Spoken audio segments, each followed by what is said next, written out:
Hi and welcome back to my channel.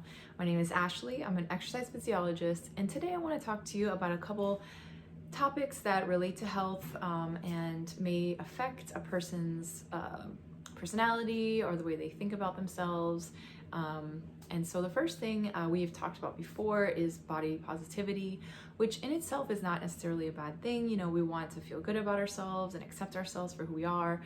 But then it gets to the point where we're accepting certain body types and certain images that are not healthy and that are not necessarily promoting health in a person. So what do I mean by that?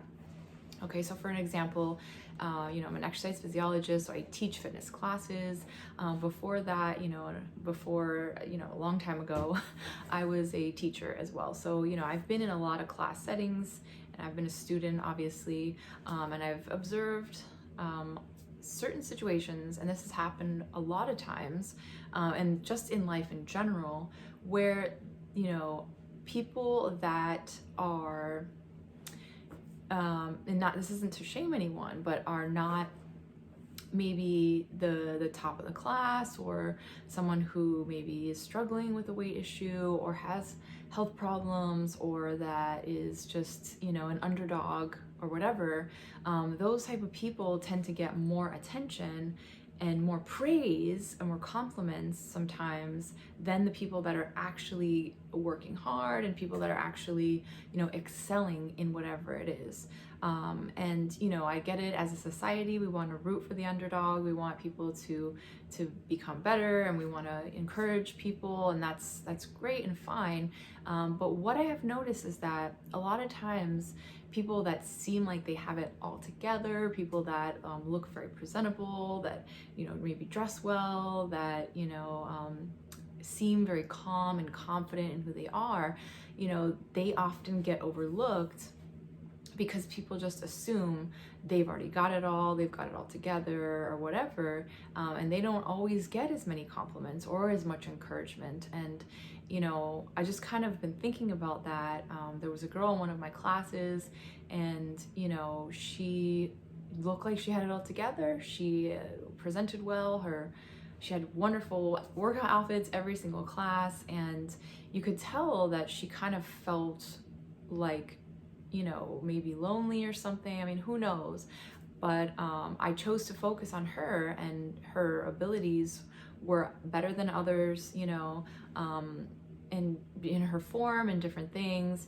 But I made it a point to acknowledge her and to let her know how awesome she was doing and how good she looked and everything. So I could tell a difference in her demure after I did that. I feel like her eyes brightened and she looked up a little bit more, and she just seemed like, someone had noticed her. So, and this kind of put all the thoughts together for me of, all the times where I've perceived situations like this, I remember I was at Disney one time, and this girl was wearing this, I mean, in my opinion, but it just was not a very nice dress at all. It looked actually ridiculous, and I don't mean to be judgmental, I'm sorry, but someone called her out and said, "Oh my gosh, I love your dress, it's so amazing." And then the lady turned around and it seemed totally like she was lying, and she was just trying to make the girl feel good. It's like, why can't we just be honest about things, when they're true or when they're not true? Okay, and we don't have to hurt someone's feelings and make fun of them and say you look terrible, but why do we need to go out of our way to try to make people feel good about things that aren't appealing? Does that make sense? I feel like diamonds have been something that have been appealing to a lot of people for a very long time. Why? Because of the clarity, because of the shine, because of the shimmer, because of how pure they are.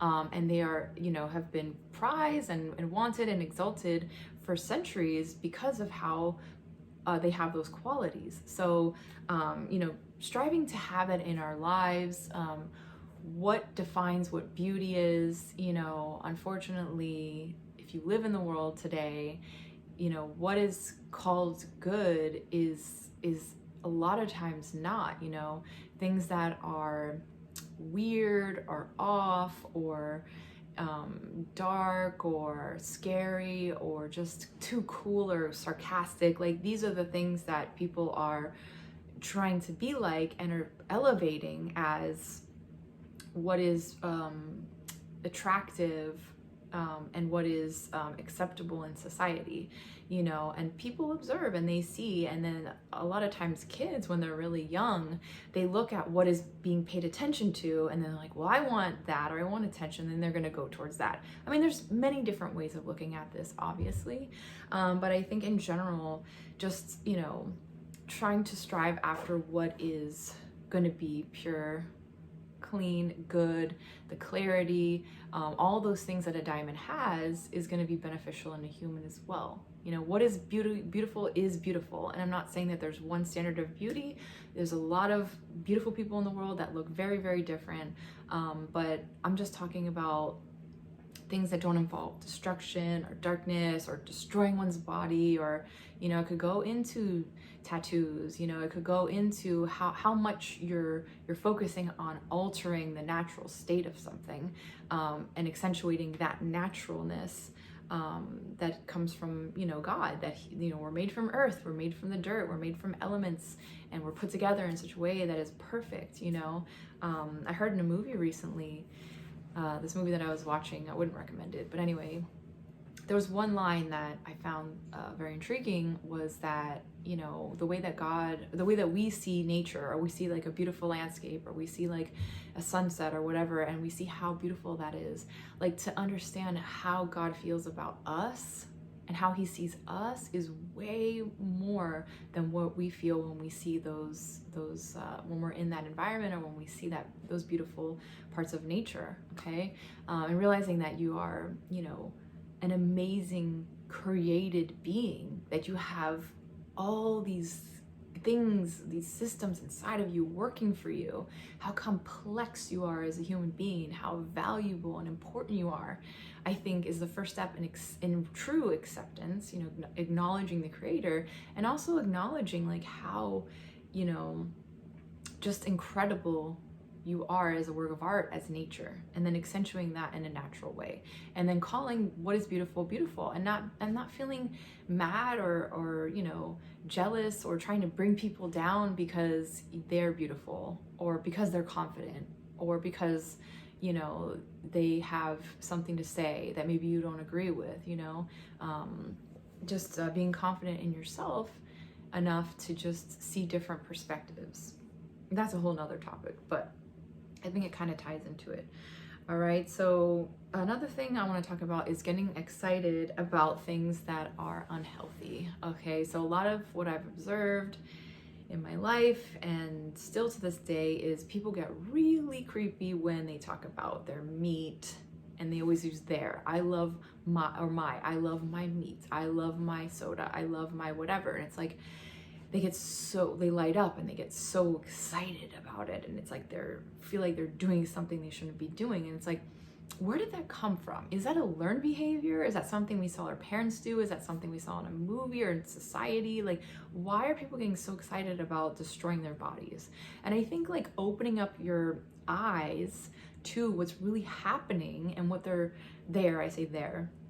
what even just, you know, different companies are trying to make money off of us, right? So they're going to create a product that tastes so good, that has chemicals, and they're not holding anything back to be able to get your money. So once your eyes are open to that, you're like, hey, wait a second, I don't want to be part of that system. I want to take charge of my own health. I want to eat food that's pure. I don't want to be on medications my whole life. You know, if you go to the gas station, if you go to the grocery store, and I'm sure I've talked about this before, what's the last option for you to buy? Candy, sodas. You know, it's just in your face all the time, and they're making money off of you. So don't let them, okay? So why don't we get excited about the beautiful colors of fruits and vegetables? When you look at the produce section at your local grocery store, I want you to just get excited about all the beautiful colors that are there, and really be real with yourself. Like, that should make your mouth water. Not walking by the meat section with all the red bloody meats. Like, you know, you wouldn't eat that raw. You wouldn't go ahead and grab that steak unless you were certain individuals that I've seen online that eat raw meat. But, you know, in general, people are not going to eat it like that. You know, you're going to cook it, and then it's like a super dead, like, piece of flesh. Like, if you really think about it, like, is that appetizing? you know, not because someone told you it was, or because it's gonna boost your, endorphins or make you feel like a certain way. Just think about how clean and how pure and how good fruits and vegetables and things that are in their natural state make you feel, and how it works in homeostasis and fluidity with our natural elements, with our body, and everyone has to figure out what is good for them. So just because kale may be good for one person, it may not be for another. Finding out what healthy foods you are naturally attracted to, the colors, the smells, the tastes, that's going to be your journey. Okay. And then just trying to eliminate the noise from the companies that want to have your money because of their products that are causing disease in your body. My goal and my wish for you is that you just open your eyes and realize that they are trying to make money off of your ill health and your addiction to their products, and it's really not fair. Okay. So the last thing I'll talk about is how again, health is a holistic thing, and when we are trying to play a role, and sometimes we don't even realize that we're doing it, we're trying to put on a character or someone that we really are not, it takes a lot of energy from us. It can take a lot of stress and just anxiety and keeping up that image, especially for the younger generation. When you're growing up, it's stressful because peer pressure is a real thing, and even as an adult, if your friends expect you to be a certain way, if they expect you to come out partying with them or drinking with them, or maybe trying different hallucinogens or drugs, like I hear adults talking about all these things they're doing now, and it's like if your friend circle expects you to partake in those things or do what they're doing, and if not, they feel judged,